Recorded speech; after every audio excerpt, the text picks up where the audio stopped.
No, not this one. The 24 is what I have shared, but at the end Okay. there are some slides which might not be needed by you. It is a different slide altogether. Okay, now it's working. Let me go to the full screen mode. Okay, So so your video is lagging behind. I don't know if that was just for me. my video is lagging behind. Okay, let me do something else then. I will share it from my desktop. Desktop I will have.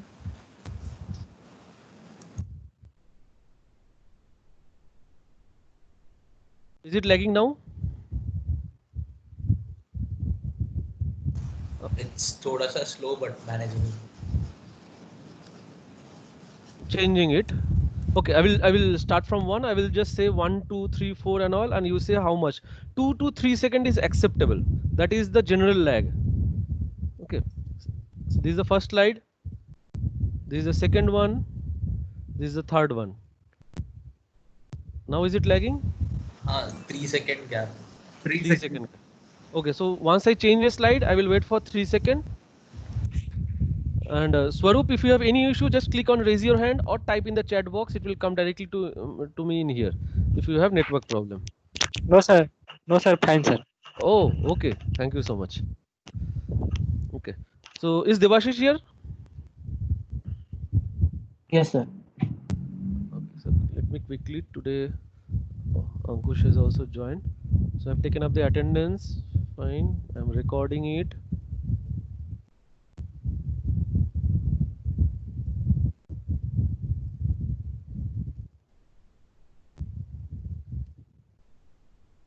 Okay. So as I said in the last class that our main objective in studying this subject is to be aware and plan or design as a concerned architect. Okay, so during disaster management you have seen several disasters, mostly the natural disaster. You have seen lot of stakeholder comes into the work. Who knows who might be of help. So similarly an architect can also be of help, not only after the disaster but also during disaster as well as before the disasters. So to clearly understand what are the domains where you can work, we are going to start this subject. But before starting this subject, we need to clearly have a distinct definitions, or we need to clearly understand the difference between all the specific terminologies which comes under this disaster management. Like the subject is disaster management and its mitigation. So mitigation we will do later. First let's understand what a disaster is, and then how it can be managed, and then how to get rid of that, or how to mitigate it, or how to reduce the effect of it. So we have to first understand the definitions. Now these definitions are very critical because there is no place or dictionary where you will find a definition. So after a lot of research and lot of experience over time and time, because definitely for sure that you have never seen two earthquake of similar nature. Maybe the magnitude is same but the nature is different, location is different, effect is different. So that means the definition of earthquake can only have a geotechnical definition, but in common disaster, earthquake is a disaster, it cannot have a common definition. But what now, there should be some organization who are at a high location, prior location, important location, when they give a definition, like say in case of coronavirus right now going on, until and unless United Nations or World Health Organization says something, people doesn't take things seriously. So again, for disasters also, the World Health Organization has given a definition, which is a optimum definition you can say, because it includes all the important phrases or terms. It is defined as any occurrence that causes damage, so ecological disruption, loss of human life, or deterioration of health and health services. That is the first part. So it has to, disaster has to occur, and when it occurs it will cause damage. There might be certain disaster or certain things which you feel as a disaster, but it does not create any damage. For example, say say a year back I gave you some handout and I say, okay, next tomorrow you bring it in the class, I will teach from that, and you forgot to bring that in the class. but that is also a disaster for, because I cannot take a class, but I cannot classify it as a disaster because it hasn't created any damage to ecology, or there is no loss of human life, neither is there a deterioration of the health or the health service facilities that are available.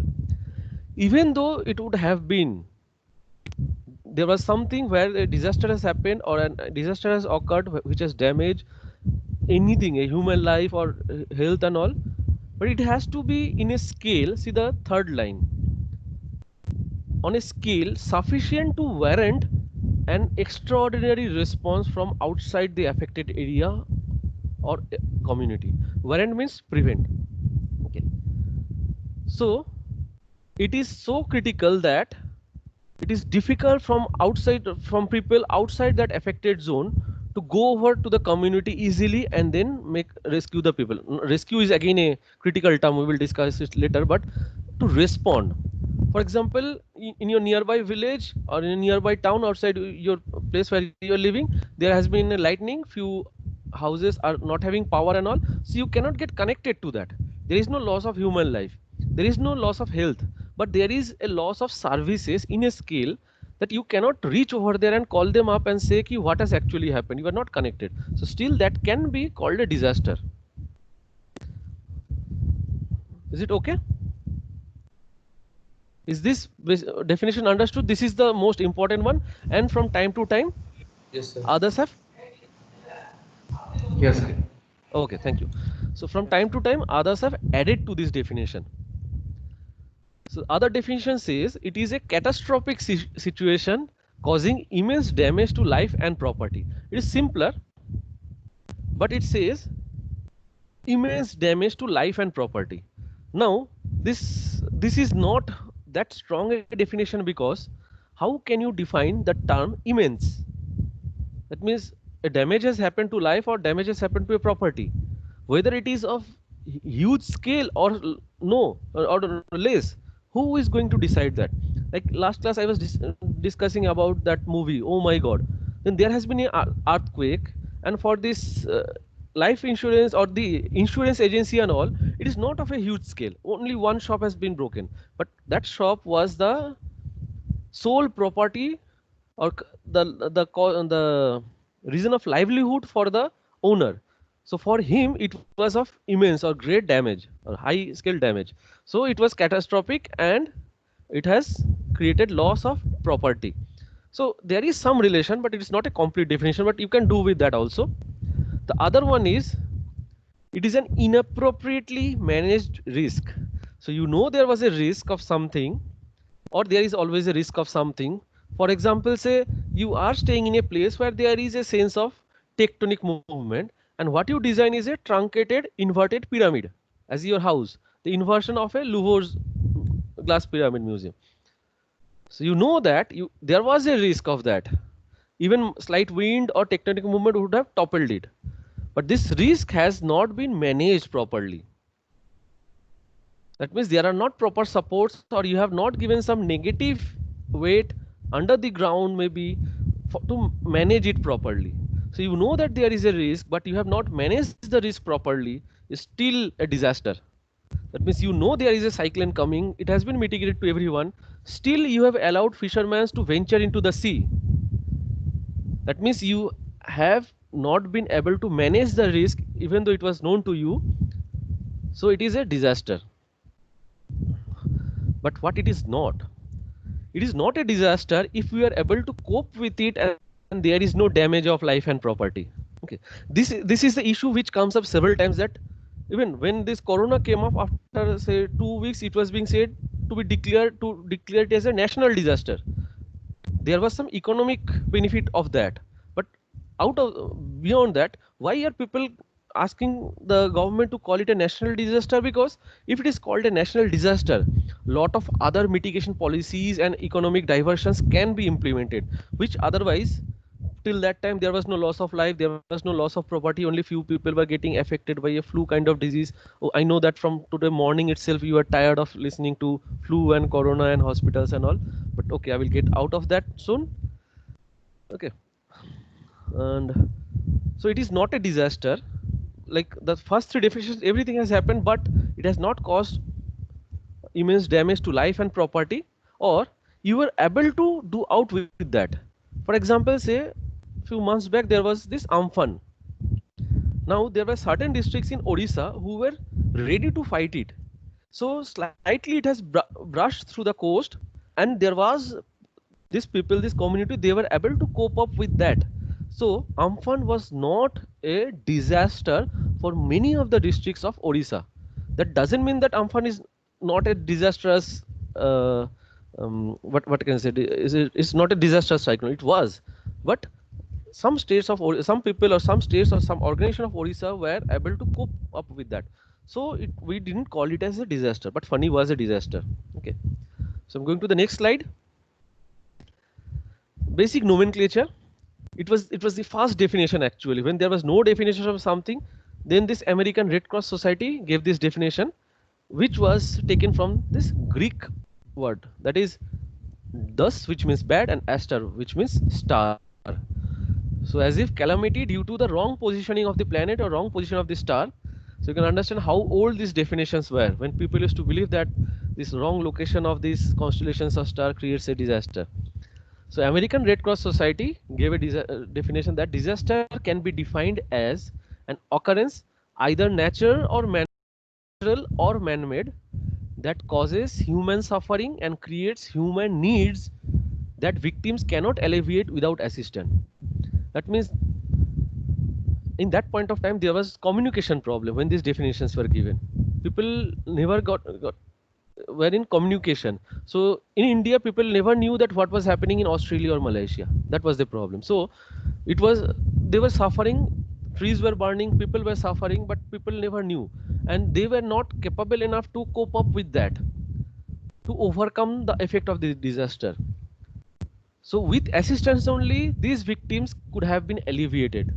So without assistance, if victims cannot be alleviated, so any natural or man-made occurrence which causes this kind of suffering for human being was a disaster.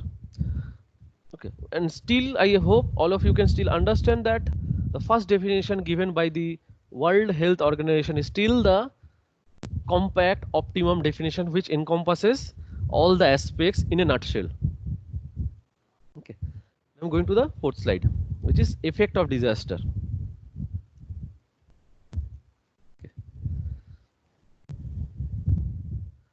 Okay, can all of you come up and say whether you can see the slide headed effects of disaster?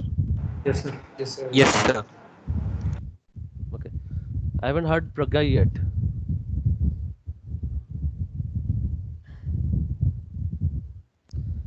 Anyways, let me start. Oh, okay, thank you.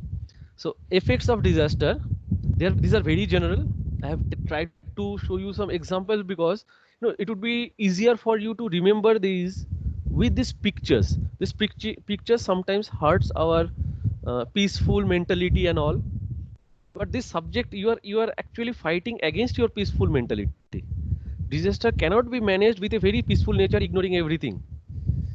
Okay, but we have to manage it so that post disaster we are in a peaceful status. So what are the effects? The general effects constitute as displacement of population.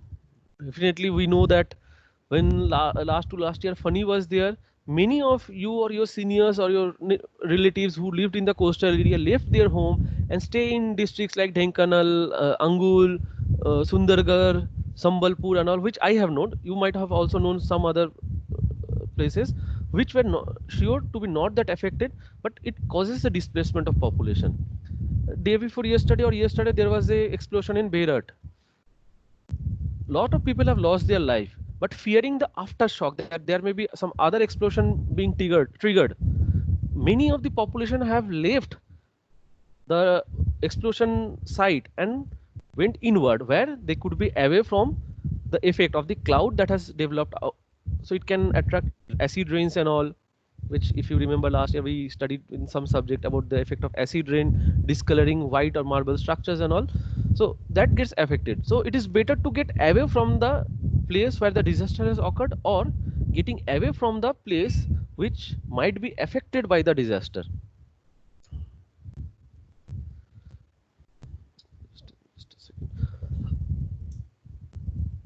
I have taken examples of Namibia when the states were getting divided. So many of the people who were tribal people had to travel from one country to the other country suddenly, because they have the citizenship of a location, not of the country but of a location, like their permanent residency, that they have to be shifted. So it was an administrative disaster kind of thing. Next is effect of disaster is definitely injury or even death. So injury which is physical, particularly physical injury, not necessarily always a mental injury, but physical injuries, and it might also lead to death. So you will always see that when there is a disaster, after that the count says this many number of casualties, including few deaths. Next is risk of epidemics or diseases, not only natural but also in still today in Bhopal or in Hiroshima in Japan and all. People suffer because of remainings of this radiation or remainings of these gas leaks which has happened long back, because those spread as an epidemic. Now immediately after flood, what happens is, in flood your house and all your village, everything gets underwater.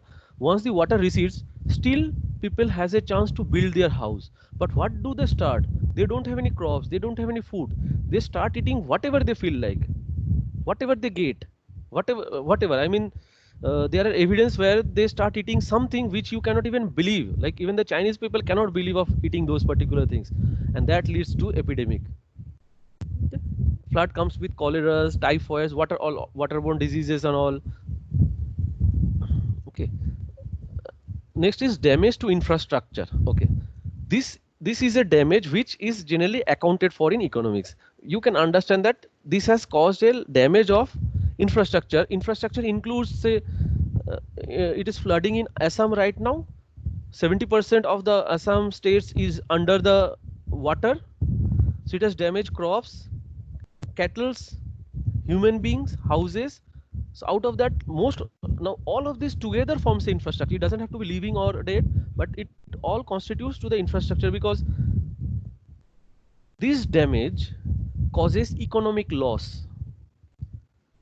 So we say infrastructural loss. So until and unless we can find the value of this loss, it cannot be replemented. It cannot be reverted back. So there has to be a count key. In Assam, there is a loss of, say, 37,000 crore rupees of infrastructure every week. I read somewhere, I don't recall the source, but fine. Damage to infrastructure, you can see several damages and all. Next is psychological problem. So psychological problem is different from injury or death. So somebody who has seen something happening, for example, say if we go to Lebanon and ask people who those who are alive, or say we go to Manhattan and ask people, that the people those who have seen the destruction of the twin towers of Manhattan, they still suffer. They recall it and still suffer. Those who have watched the movie Titanic, they have definitely, I guess all of you have watched the movie Titanic, where this lady recalls her memory of seeing the drowning of the ship, and still she is in that psychological trauma after so many years. So definitely disaster has this effect. And in today's day, we have so many good communications, news, medias, papers and all, which keeps on bothering us. I'm sure that people would not have died as much as they are dying out of the fear of coronavirus. Somebody, I don't know, either you or your friends have posted that probably the fear of corona will kill you before actually the coronavirus does. Okay. So these are all psychological problems. So that has also to be taken care of. Counselors works after the disasters and all. Next point is an eminent issue, which is a shortage of food. Okay, because of lack of communication, lack of transportation, food shortage comes up. And if the food shortage happens because of, say, cyclones or floods or earthquake, food shortage happens. It is an effect of the disasters, but generally people don't die of food shortage. Okay, this we have seen in lot of examples over the years, that because of food shortage, because of famine, people doesn't die. People dies, like loss of life happens when they start eating anything other than food because of shortage of food. Okay. So the next one is socio-economic loss, which is again it is a question that how much of loss is to the society and how much of loss is to the economy. So we have combined depending on the nature of the society, whether it is a slum dweller or whether it is a tall rise structure dweller or whether it is a bunker dweller, the economic losses vary, which we will study today, which we'll read today. So this loss has been accounts for, but definitely loss happens, which is the effect of this disaster. For example, say right now, say in case of Honda, only Honda Activa, a two-wheeler, is being sold. Others are lying stagnant. Maruti, they have stopped multiple production centers because I have shown you a photo of Hyundai right now, current picture, that they are being downloaded from the shipyard. At the backside you can see, but they are being dumped over there because they don't know where to take, because there is no demand of that. That is also an example of a socio-economic loss. Okay. And the last one which I have identified is shortage of drugs and medical supplies. This is needed. So you will see that after a flood has happened in a particular area, when NGOs are going over there, they are requesting you to give old clothes and medicine, whatever medicine you have. They will fly through a boat, reach the village and try to at least delay the deterioration of the people or the suffering of the people. Okay, so these are the effects of the disasters. So from here, these are very general term, not very something which is very specific. There may be something more also from time to time. Okay, anyone wants to add something to this list, I would happily add. What do you feel? Just have a look and tell me any other massive effects of disaster that you feel might be added to this list. Let me go to the chat box.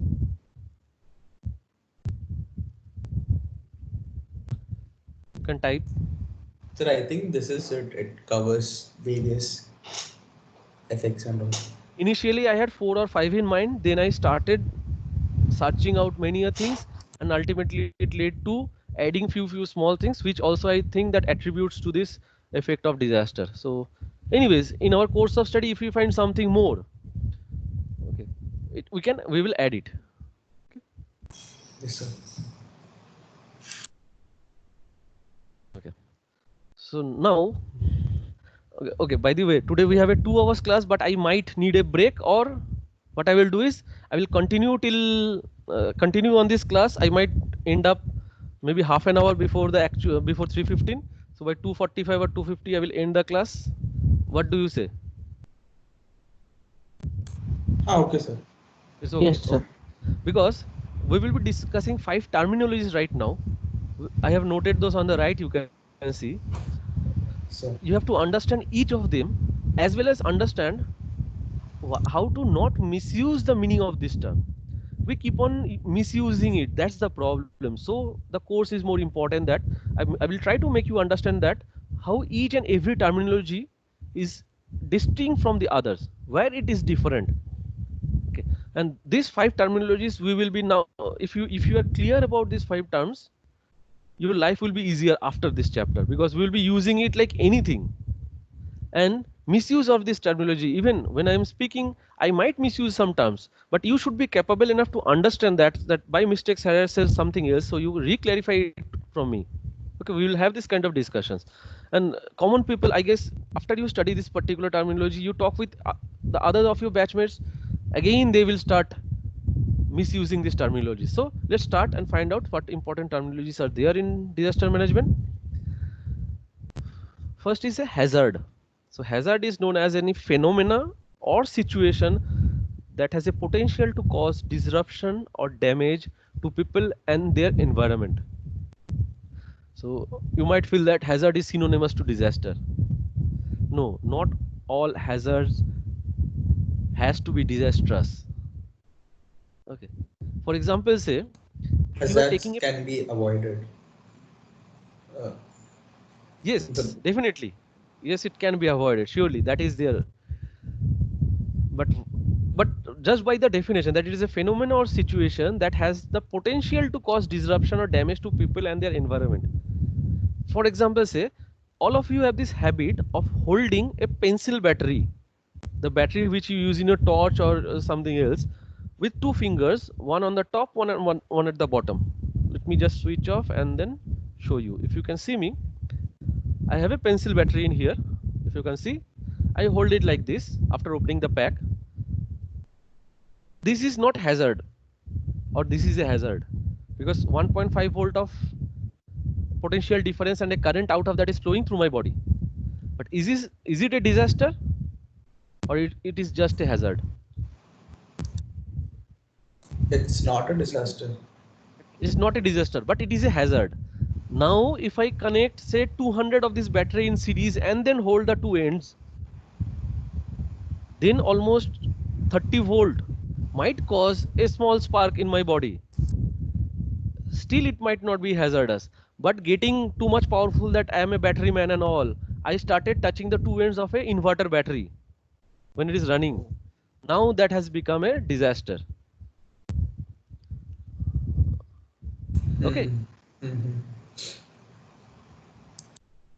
So a hazard becomes a disaster when the risk associated with it is not managed well.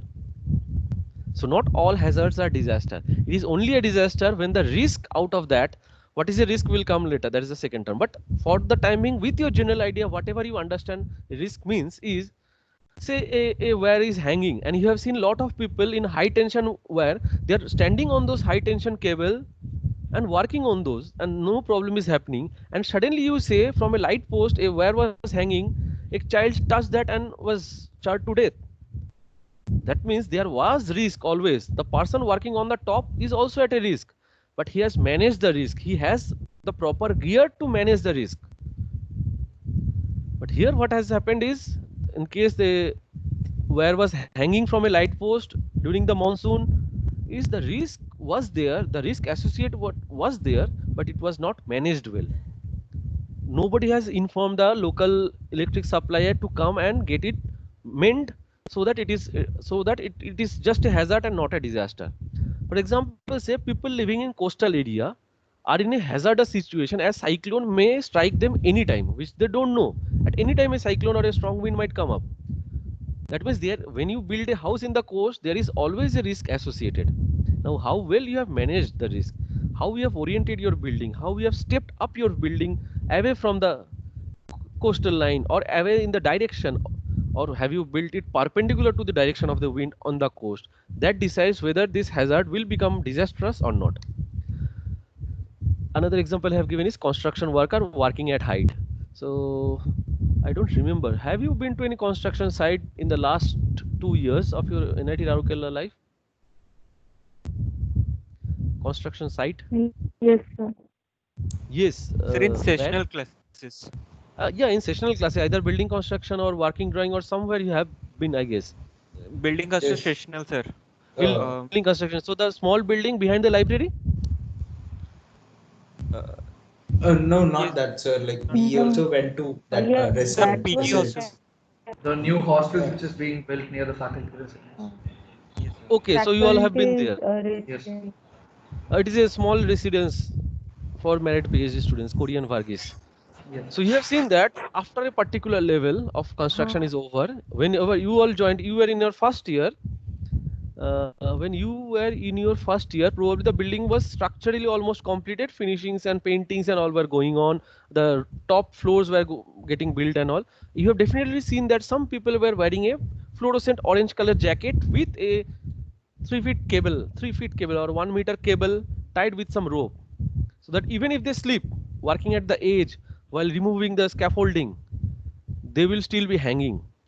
Or sometimes you will see there are nets laid at G+1 level, so that people who falls from top falls within the net and it bounces just like a trampoline. So when construction workers are working at a height, there is a risk. Now, if this risk are not well managed, then that will lead to disaster.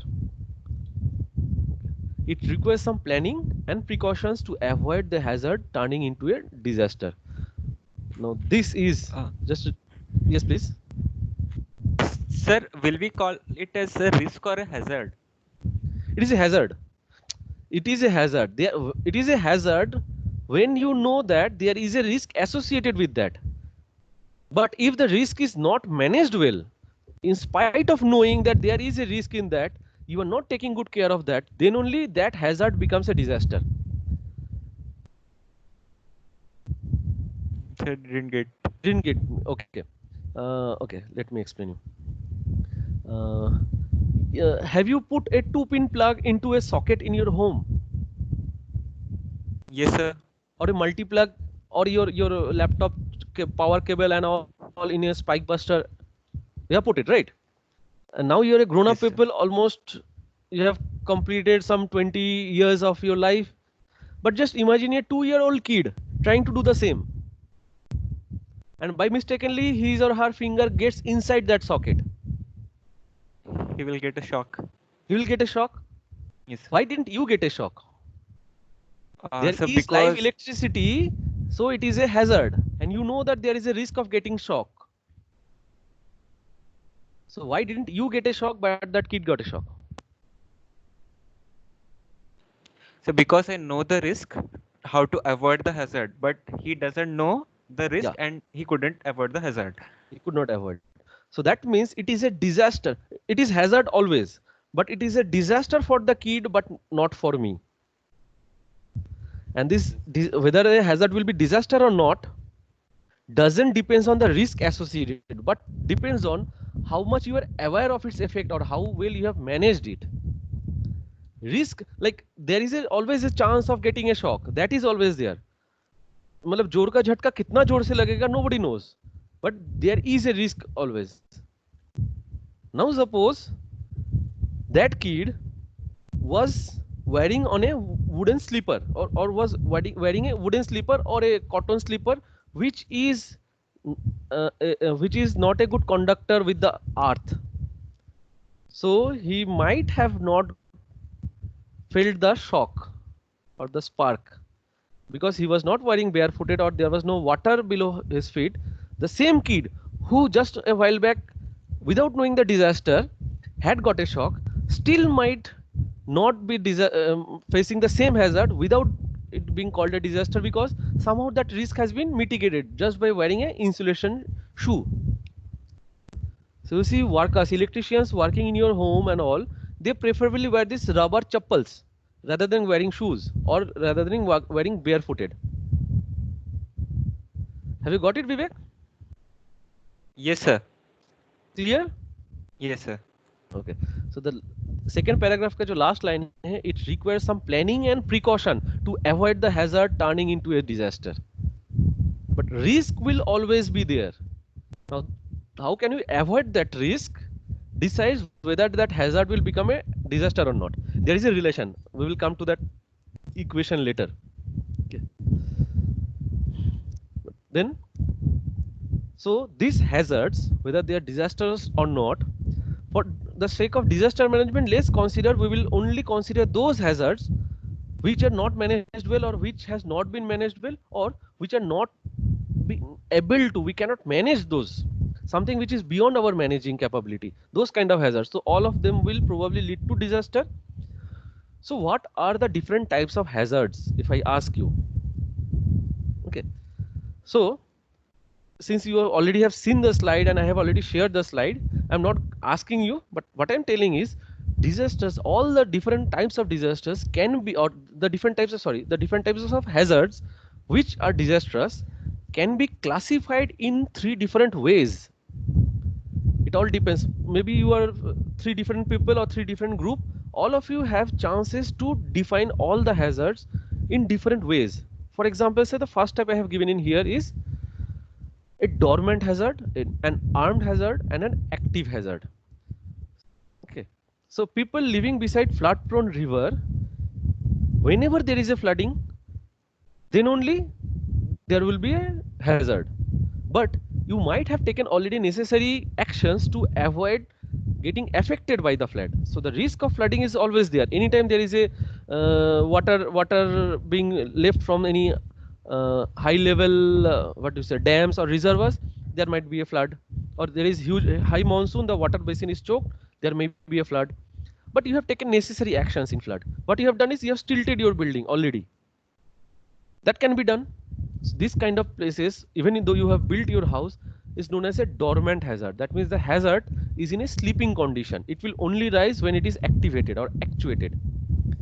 The next one is armed. So this means that when the hazard arrives, okay, let me explain you in a better way. If I have it in here, there was a very interesting definition about this armed hazard.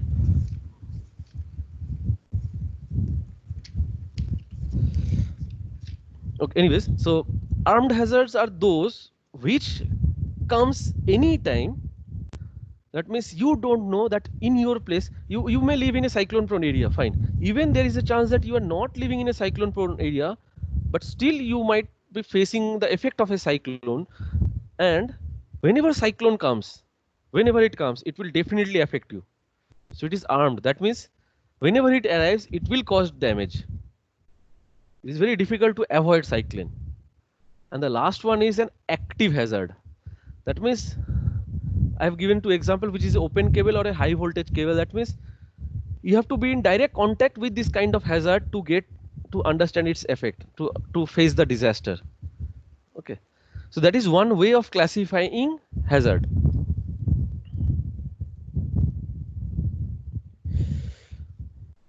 The other two types are, I've changed the slide.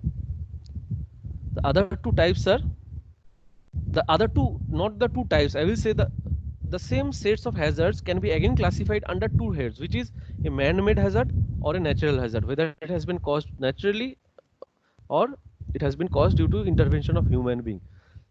So sometimes it happens that since we have said that a hazard is a disaster where the risk has not been managed properly, that means failure to manage the risk is also a hazard, which is a man-made hazard.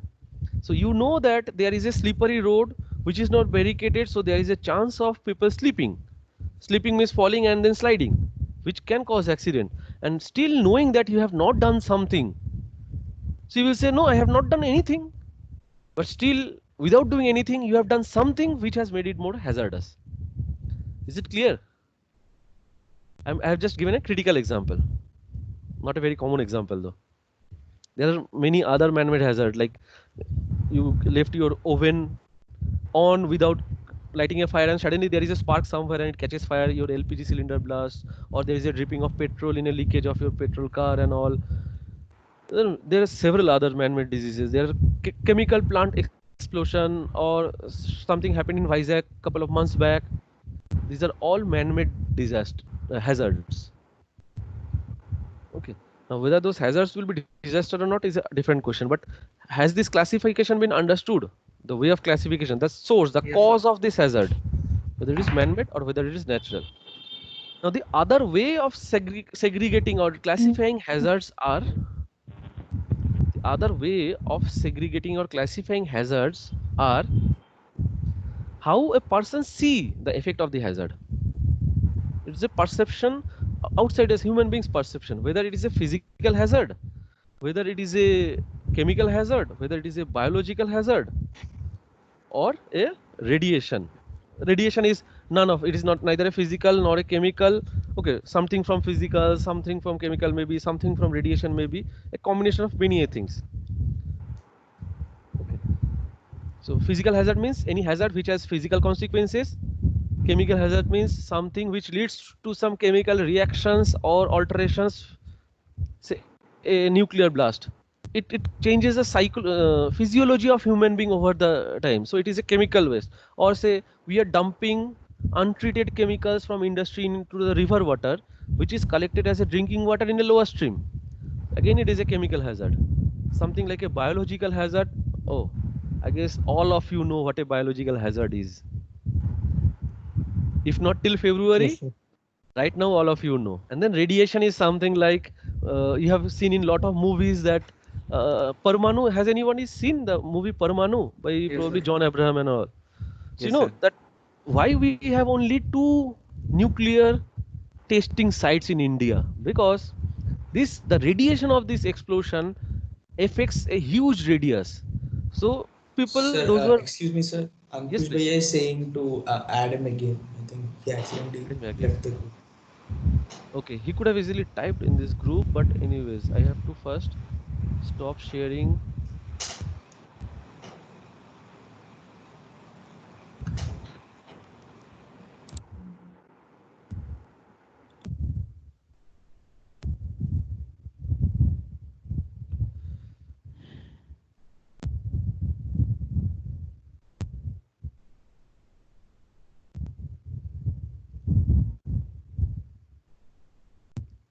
He's not picking up the call.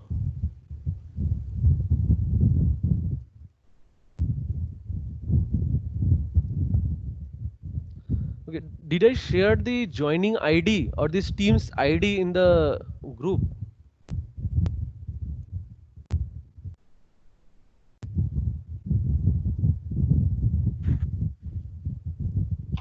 Let me just share it. He joined. He joined. He has He's joined. John, sir. Okay.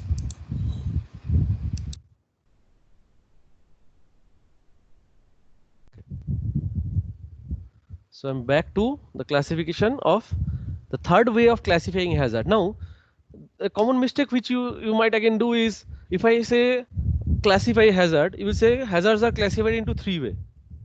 Because you have seen this number 1, 2, 3. No, there can be n number of hazards. There are different ways of classifying the hazards. So suppose there are 10 hazards, they can be categorized under this three heads. All those 10 can be categorized under this three head depending on its nature, whether it is dormant, whether it is armed, that means active, and no, armed means there is a chance, it has a potential to cause problem, and the third one is active, that means it is always there. There is a chance that there is a risk always associated with that. Why I said dormant? Because flood may be of different scale. Cyclone generally are strong enough, otherwise it is just a wind, a pleasant wind. But open cable or high voltage cable are always active as a hazardous tool. There cannot be something called as low potential difference. मतलब 110 volt का difference भी is good enough to give you a shock. जो railways में या trains में या flight में होता है, is good enough to give you a shock. That much potential difference is good enough. So it is always an active mode of hazard. The same 10 hazards can be again classified as man-made or natural, depending on the cause of the source. The source. Those 10 can again, this 10 is arbitrary number that I have taken, but those 10 can again be classified as a physical hazard or a chemical hazard or a biological hazard or a radiational hazard. Okay. So this is hazard. Hazard is actually comes with the assessment of risk. How well you have managed the risk. So let's find out what a risk is.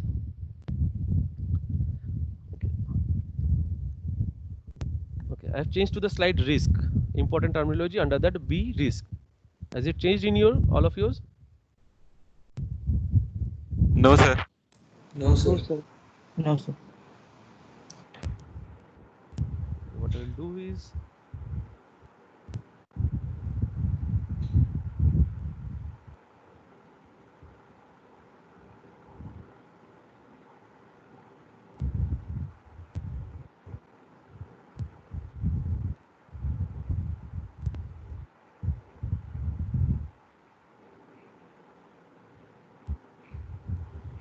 yeah, please check now. Yes, sir. Yes, sir. Abhi Yes, sir. came. Yes. Okay, fine. So it is, the second term is risk. Okay, because we know that hazard has got some relation with the risk, so let's find out what a risk is. So risk is the potential loss in terms of asset, health, livelihood, living environment, even life and other services essential for a community. So it is not the actual loss, but it is a potential loss or chance of losing asset. Okay, that means how can I say the same example which I gave to Vivek a while back, that the risk of getting a shock for the kid is higher compared to the risk of you getting the shock. Both of them are equally hazardous, but both of them are not leading to disaster, but it is risky for both of you, but you can manage it well, so it has never a disaster. The kid could not manage it well, so it is a potential loss of your health, if not yours, at least the health of the kid. So it is a potential loss in terms of asset, health, livelihood, living environment, even life and other services which is essential for a community. Now for example, say I have traveled from say Chennai.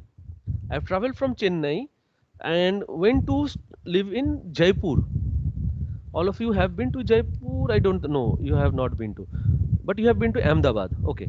So from Chennai, all of you went to live for 6 months in internship in Ahmedabad. And one of your friend comes down from Delhi to live in Ahmedabad.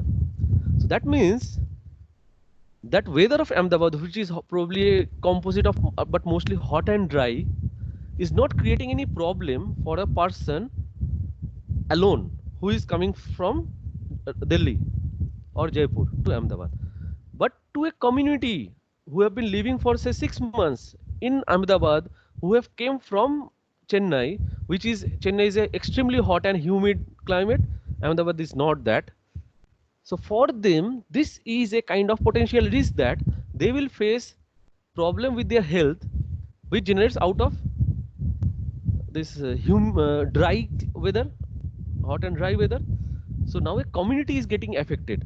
Then only you can call it risk. If it is affecting only one person, in professional term, we'll call it a nuisance, which is a private nuisance. For example, I am sure that if all 7 of you are, all say your whole batch of 19 people are in your class in studio in NIT Rourkela, and then somebody is playing a very pleasant music and all of you are okay with that.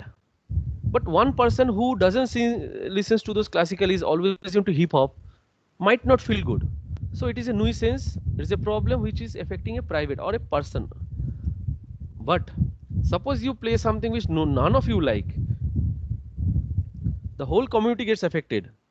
Then it is a public nuisance. So any problem, any risk, or any potential loss to a community, not to an individual, but to a community, is assessed as a risk. So we do a assessment of the risk. Risk can be judged beforehand. So in disaster management, risk is the potential loss due to the harmful effect of disaster in terms of loss of life. Okay. Injury, disabilities, loss of livelihood, properties of individuals or community, damage to essential services, loss due to stoppage of economic activities, damage to environment and ecosystem. So this is a potential loss due to the harmful effect of disaster. Now let me give you an example that there has been a lightning in a drought prone area. There has been a lightning and suddenly you see that the lightning has shaken the ground so much that from a portable layer under the ground, under the subsoil, water has start fountaining out, and it has created a small water body in a drought prone area. There is a risk of lightning, but there is and lightning has harmful effect also, right? But it has not caused any loss of life in this particular case. It has not caused any injury, but it is beneficial. So we don't take this risk as we have managed it and call it a hazard and not a disaster. It is not even a risk at all. Lightning is risky, but in this particular case, since it didn't had any harmful effect, we don't call that lightning as a risky one. So this risk, again taking the example so that you remember things, is you put your fingers into a socket and a kid put the finger in a socket. Both of you do it mistakenly, you don't receive a shock, the kid does. That is also because the amount of blood that you have, or the amount of impulses, the positive and negative impulses that you have in your body, or the muscles strength that you have in your body, can resist that same equal to 220 volt of potential difference. But the kid cannot. His quantity of blood in his body is so less that he will feel the shock. So that depends on, the risk is same. It is 220 volt or 240 volt. The risk has remained the same. But the kid is more vulnerable to this kind of shock. Now, as I'm saying about this kid, I also remember that you have all heard that you are in your 20 plus. So you are more resistant towards coronavirus affecting you. But anybody below 10 years or anybody above 60 years or somebody who is having a comorbid condition of diabetes, okay, please pardon me because I am again talking about this corona and all. You all are tired of hearing to this for 4 months, but anyways, you can relate with this. We have to live with corona. So that particular age, or else people with some comorbid disease like hypertension, diabetes and kidney failure, lungs failure, is more vulnerable to equal amount of risk. That means coronavirus affecting and causing a problem that risk of coronavirus is same for all, but some of the people cannot take that risk also. So we have put another term in here, which is vulnerability. So an important element of disaster management is risk assessment in areas or communities, which is an outcome of risk. But you see here, what I have plotted here is, on the horizontal axis we have vulnerability, and on the vertical axis we have risk. So that means the people who are highly vulnerable as well as high in risk, the damage that individual hazard will do is more risky. So lightning affecting in a hillside and lightning affecting in the desert of Rajasthan, there is lightning, but the risk of having more damage is higher in the hill. So the higher the risk and higher the vulnerability, more is the effect. Lower the risk, which is downwards, lower the vulnerability, it is less affected. And the other two axes are higher risk, low vulnerability. That means coronavirus is highly bad, but we have the immunity in us. So risk is high, but we are less vulnerable. Or the risk is low, though the problem is vulnerable. That through our village, high tension wires are moving,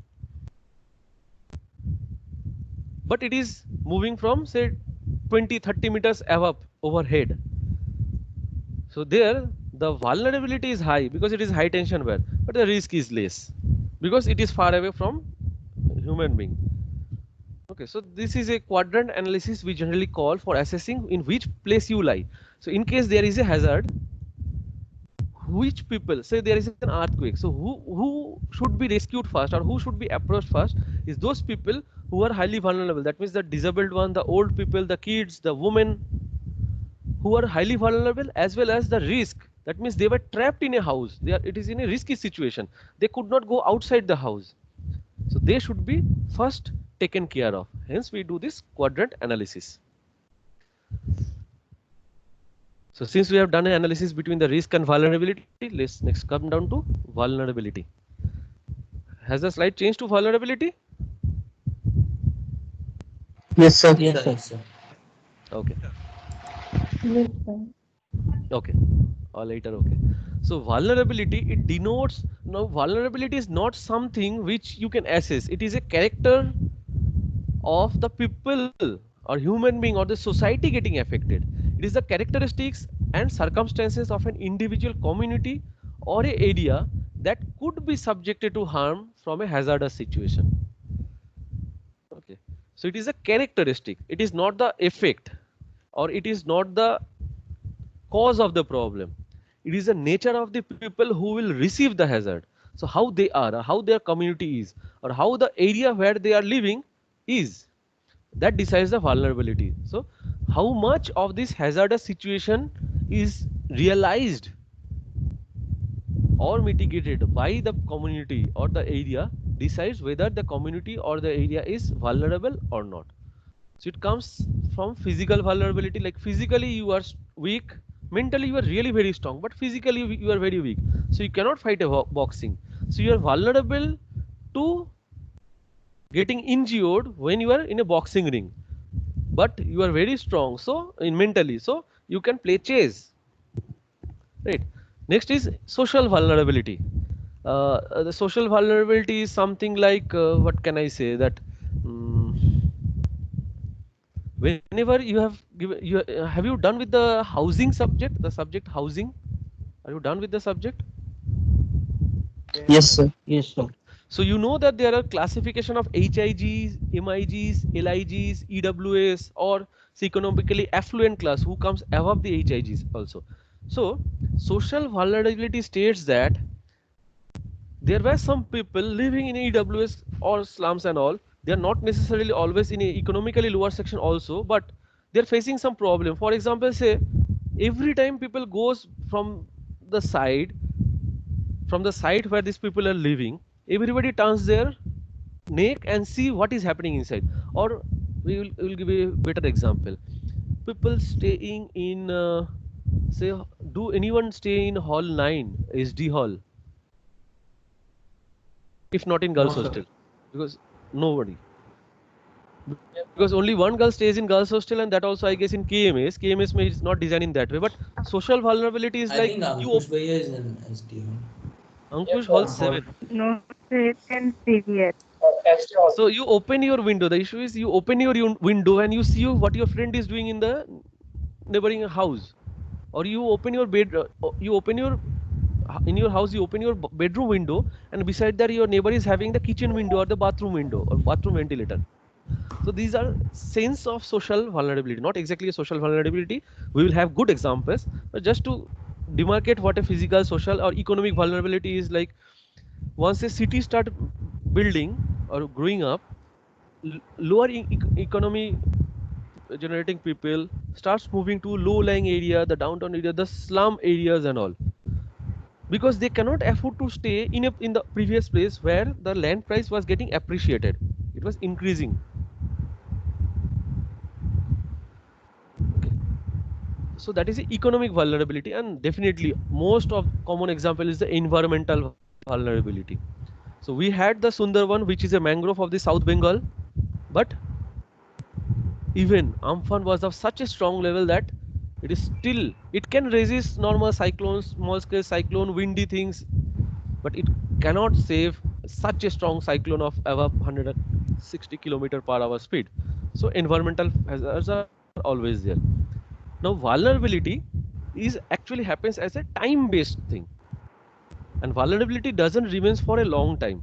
That means if you understand that you are vulnerable to something, over time you will try to grow a sense of immunity, not a biological immunity but a sense of immunity, to avoid and become less vulnerable over the time.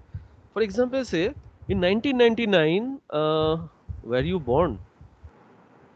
I don't know, you may or you may not. So in Yes, 1999 sir. there was a super cyclone in the coast of Orissa, because and the coast of Orissa was vulnerable.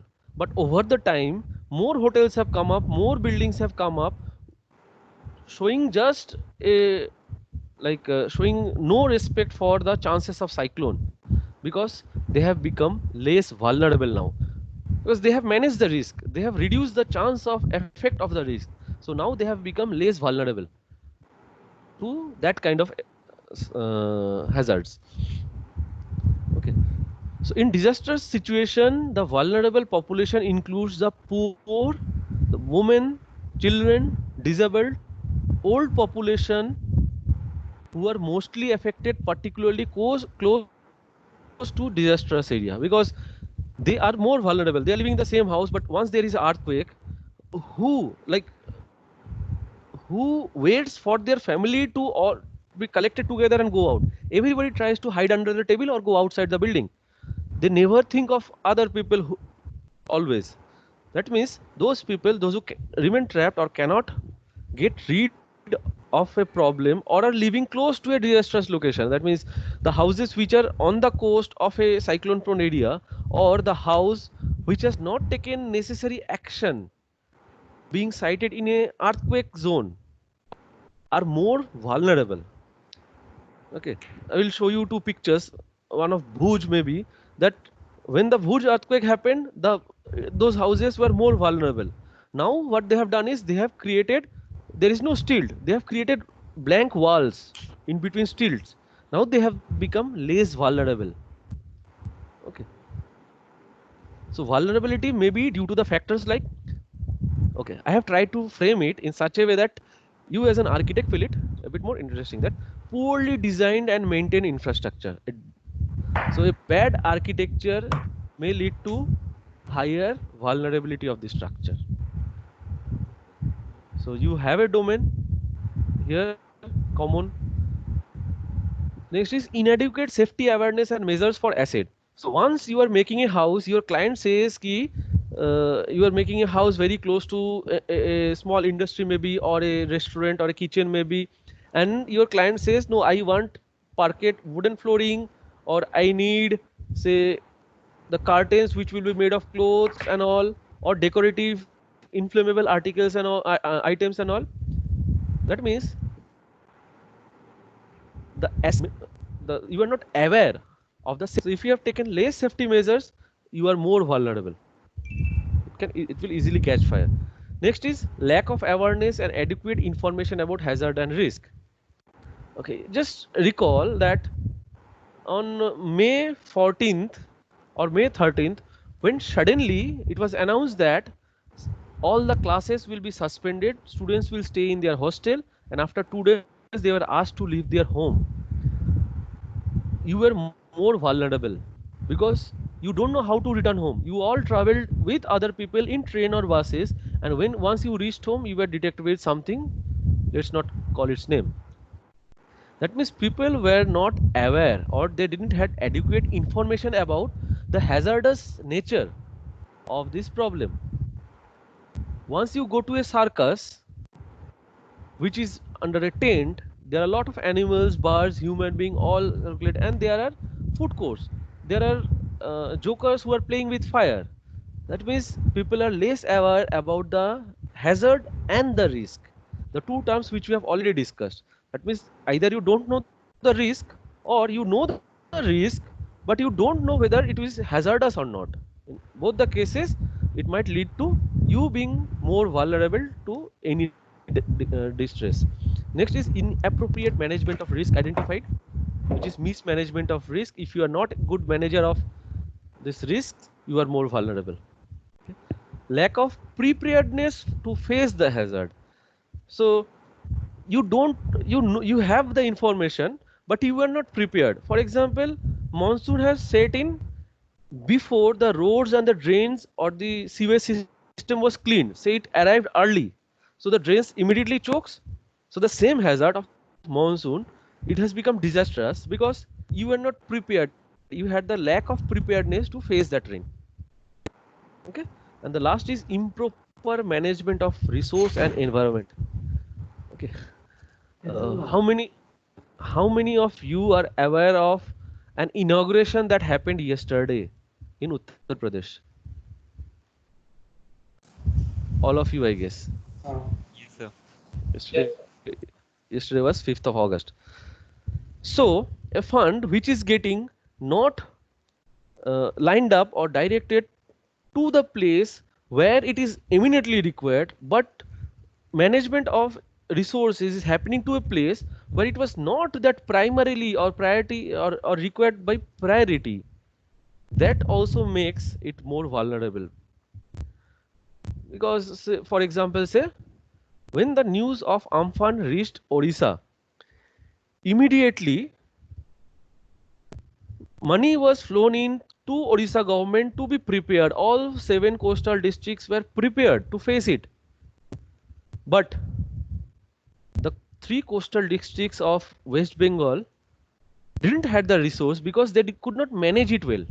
So what they did was, in the last 3-4 hours, they tried to manage as much as possible, because they got to know that the cyclone will take a turn from Odisha and hit West Bengal and Bangladesh.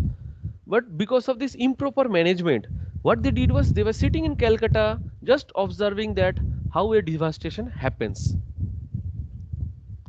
Okay, so improper management of resource also leads to disaster.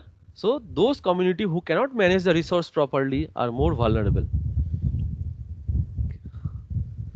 So now vulnerability has been taken care of or defined in many ways from time to time, because an earthquake affects Japan, an earthquake affected Gujarat, or an earthquake affected Nepal. Not all of them were affected equally, because not all of them were equally vulnerable. So according to UNSIDR, which is now known as the UNDRR, UNSIDR was United Nations International Strategy for Disaster Reduction.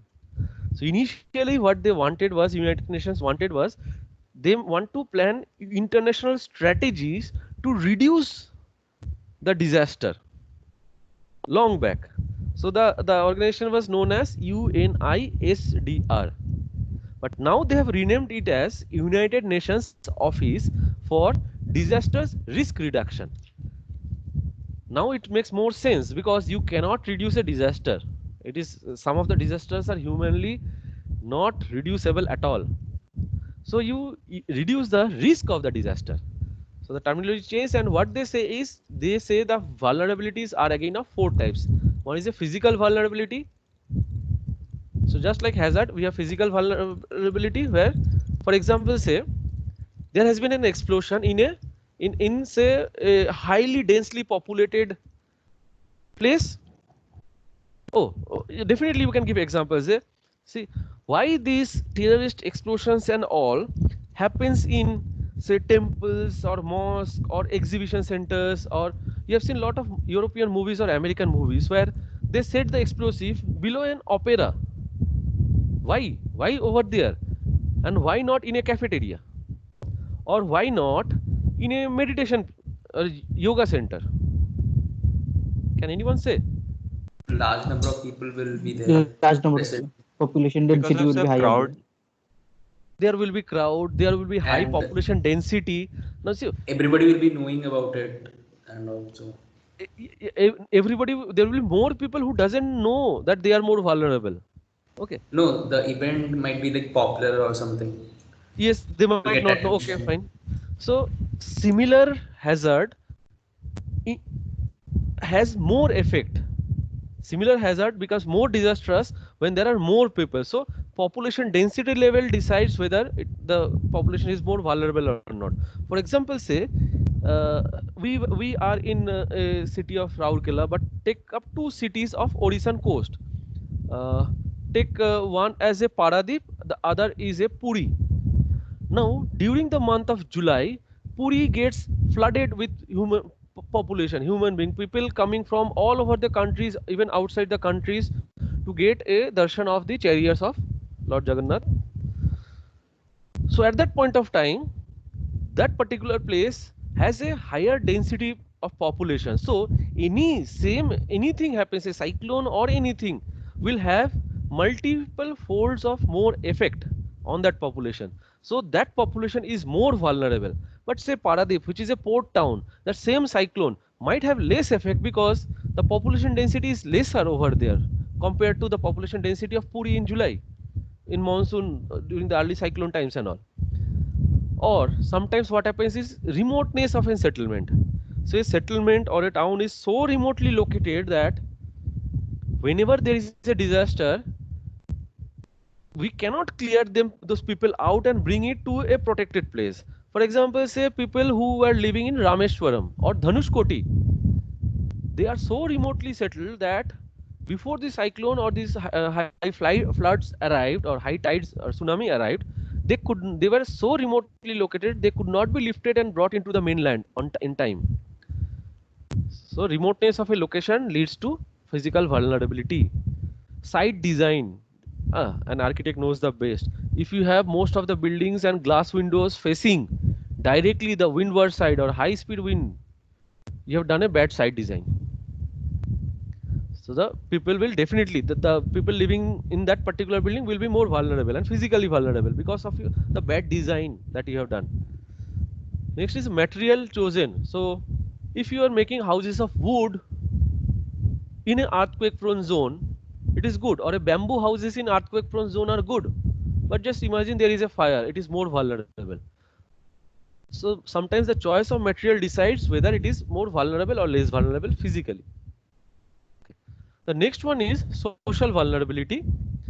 It links with well-being of the people, the community, the society, the level of literacy, existence of peace and security, access to basic human rights. For example, during flood, certain people like old or disabled may not be able to evacuate. So this is a social vulnerability. A sense of social segregation comes up during evacuation plan.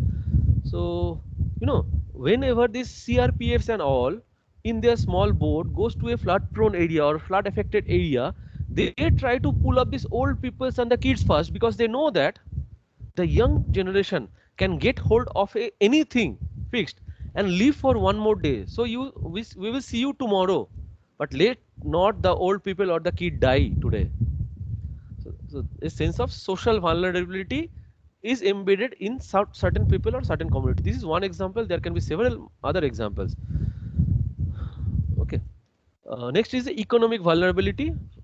which is poor people lying in a low-lying area, which I just now said in the previous slide, that people who are poor, economically poor, and living in a low-lying area or slum cannot afford to live in safer area, because safer area, by the term safer area, I mean the higher area where there are tall light structure, those are the posh area, they, and they cannot afford the cost of living over there. So they are always in a economically vulnerable condition. And the fourth one is environmental vulnerability. So people living in the hillside, the houses in the hillside or foothills has always a chance of getting a landslide, because there is some sort of deforestation from time to time going on here and there, because people cut the branches, twigs and all to use it as a fuel. So by destroying environment, we are making the area or the people of the area more vulnerable, which we have seen in Australia during the forest fire, which we have been seeing in the upper Assam when we have cut forest and tried to do oil mining and there is a fire. It is an environmental disaster. For days together there was fire and it spread like anything. Forest fires are very common in the high wind areas.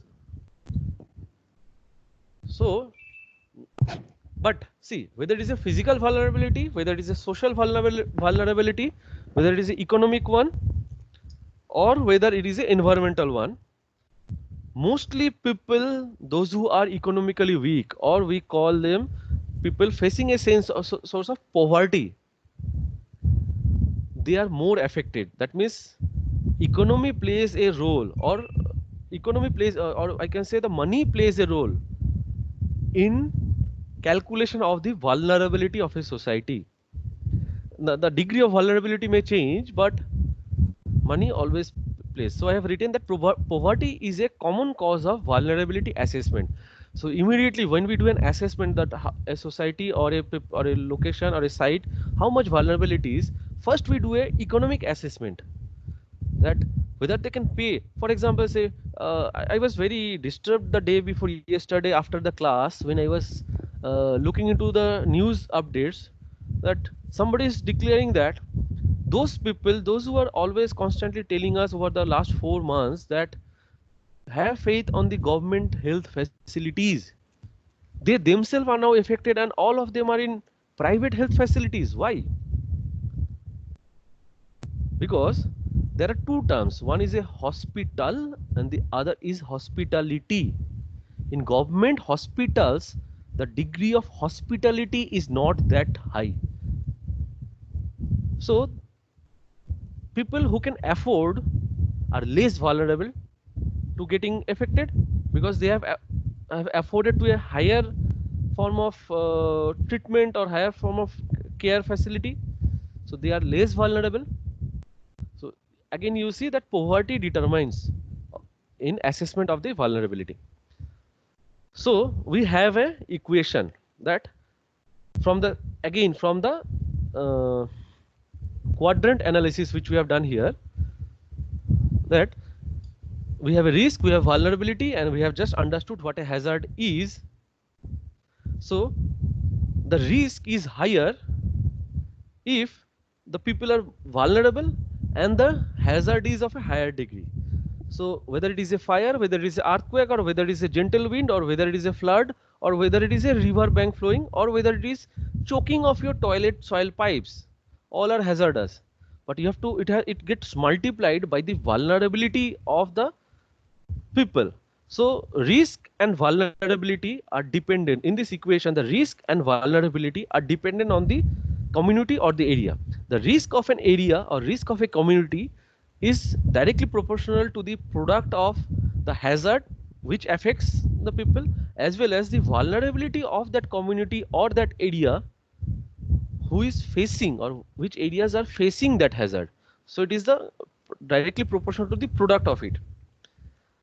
But suppose I say that there is a shower, tremendous rain, it is going to rain cats and dogs, and who are vulnerable to rain?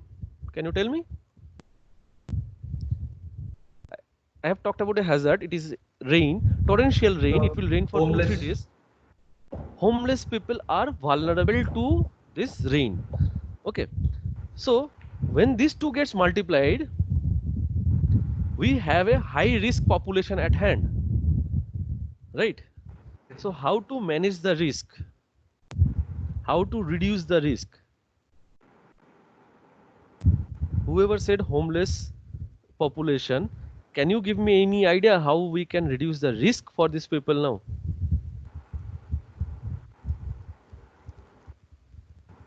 We can build temporary shelters for them.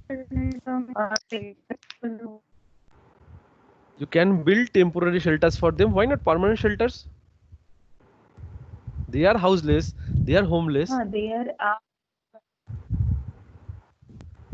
Okay, so what we are actually doing is to reduce the risk. Though the vulnerability is established, they don't have house, so they are vulnerable, and the hazard is known that if it rains for so many years in a flat land, not on a hill, water will get stagnant and they will eventually have a lot of problem, economic problem or environmental problem or physical problem, anything.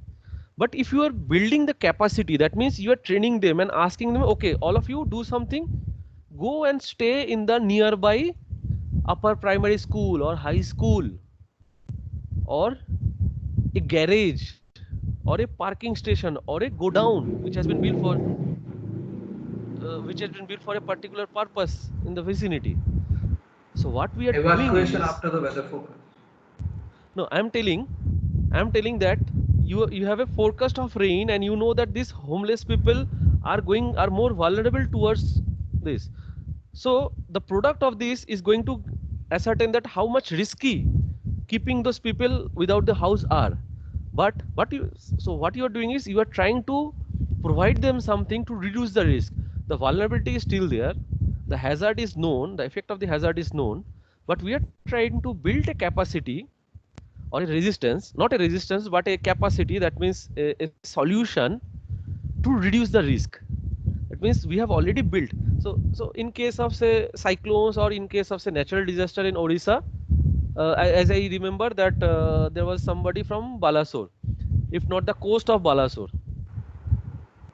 Okay, so in case there is a disaster, Rajdeep I guess, in case there is a disaster in the outskirts of Balasore, say in Baripada or in other areas which are directly getting affected by say cyclones and all, where do the common people go? जिनका घर उड़ जाते हैं, the roofs are blown and all, where do they go? They go to a cyclone relief shelter, right? Yes, sir. So which are the cyclone relief shelter? Which are very common, which doesn't even takes Government 1 schools. hour to build, which is already built. Schools in government schools. upper land. Even if it is It's a in a low government lying school. end, yes, the schools, Community government or center. private, the community centers, government or private, health facilities, primary health centers, government or private. Okay, all these places, because they cannot be of temporary nature. There can be a temporary medical camp, but there has to be a permanent health center. Okay, so they go and take shelter in those particular places. This is a way of, so we get another terminology which is a capacity. So higher the capacity, lower the risk, keeping hazard and vulnerability and their products constant. So risk is inversely proportional to the capacity. So what is a capacity? I have given an example, I have not explained you.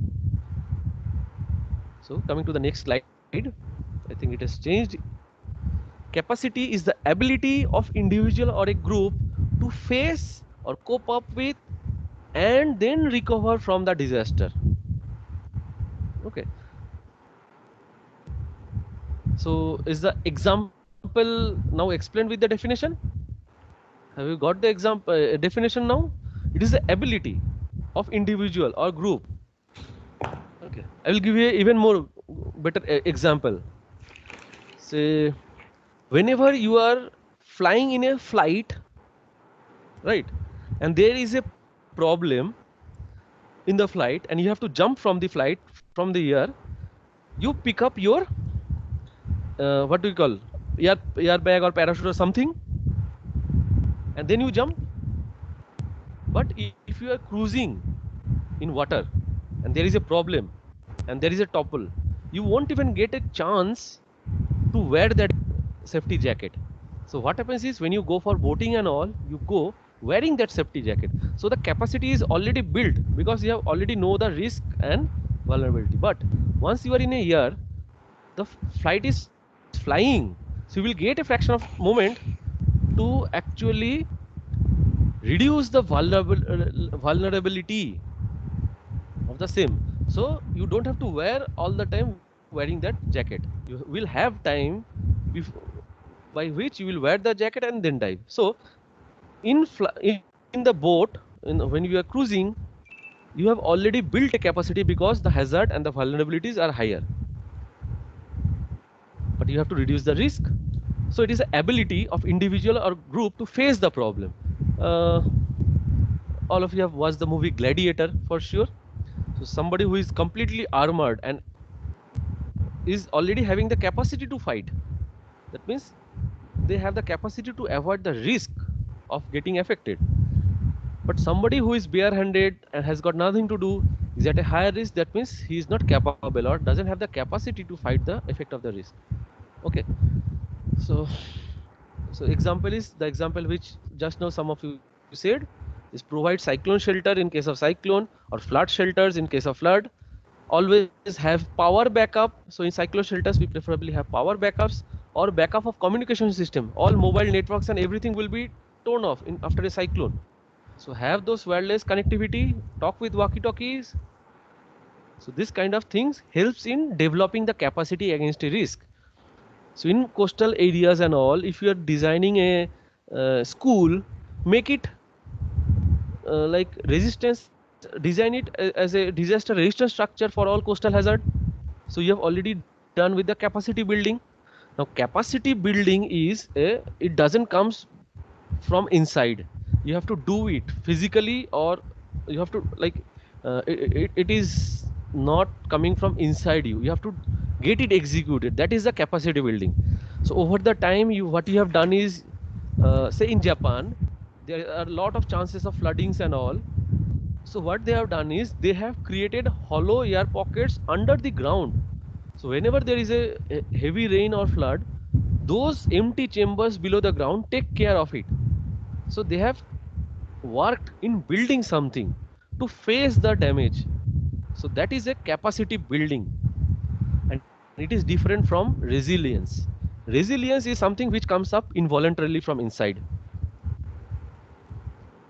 This is a resilience. I have changed the slide.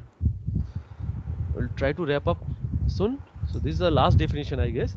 So resilience shows the ability of a community to cope with disasters, shocks or stress without compromising long-term prospects. So resilience is actually a capacity building, but it is an involuntary action. That means it is embedded within the capacity building itself. When you are developing something, you are developing it in such a way that it is resistant. So disaster resistant structure, building that is a resilient approach. But capacity building is when you have heard of a cyclone, you started making temporary cyclone shelters, cyclone relief shelters, sending proper medicines to those shelters. These are capacity building. But resilient is you design a house made of bamboo in a hillside. That is resilience, because bamboo is already resistant to earthquake. Or you make stilted housing in a flood prone belt, because those are already resistant to flooding. Okay. So I have given an example, and there is not too much difference, but in between the outcome of the capacity building as well as resilience. But have you understood what is the difference? I have tried to point out. If not, I will again repeat the difference between capacity building and resilience. Anybody who has not understood the difference between these two?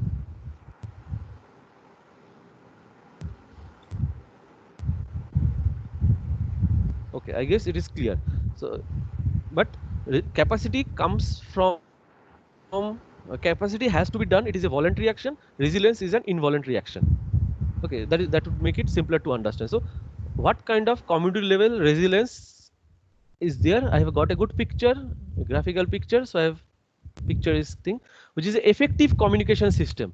So in NIT Rourkela, slowly we are trying to do all the electrical lining by removing the light posts and all, like the electrical post, by embedding the connectivity under the ground, so that this communication does not get disrupted in case there is hazard. So we are building the resilience. We are acting strong. Okay. For example, say you have to do a fight. Okay. I guess you will remember with this example. You have to fight a battle. I give you a sword or I give you a shield. So depending on how many people or how strong a people you have to kill, I am giving you a sword. That is, I am helping you to build the capacity to fight. But the material of the shield decides how much resilient you are against the attack of that enemy. So if you can remember this example, you will remember the difference of capacities as well as resilience. This effective communication is there. Capacity for self-organization. We are developing the capacity which is leading to the resilience of a community. For example, right now people are going from village to village, training the people to communicate in their community or in their neighborhood against the goods and bads of habits which should be taken care of in case corona starts progressing in their community. So you are trying to requesting them to build the capacity so that the community becomes more resilient against the harmful effect. Okay. I'm not distinguishing it completely, but there are definitely, I cannot distinguish those two completely. There will be overlaps, but okay, but they are almost synonymous. Next is developing flexibility. Now the same design, if it is in the north of Bihar or northern states of Uttarakhand, where it is flat prone as well as earthquake prone zone. So there has to be a flexible design. You cannot do stilt, because stilt are not good for earthquake. But you cannot start designing from the ground floor level, because that is not good for flood prone level. So what you should do? Okay, you should design a stilt and put cross bracing in between the stilt. So now it is earthquake resistance as well as flood resistance. So this is, we are developing a resilience in the designing or the development of the structure through flexibility of the design. Next is collaboration between stakeholder. So if you need multiple stakeholder to get rid of this disaster, we have to ask everybody to collaborate together and then take care of this disaster. For example, say we have to get rid of COVID. So we cannot only think of medical help.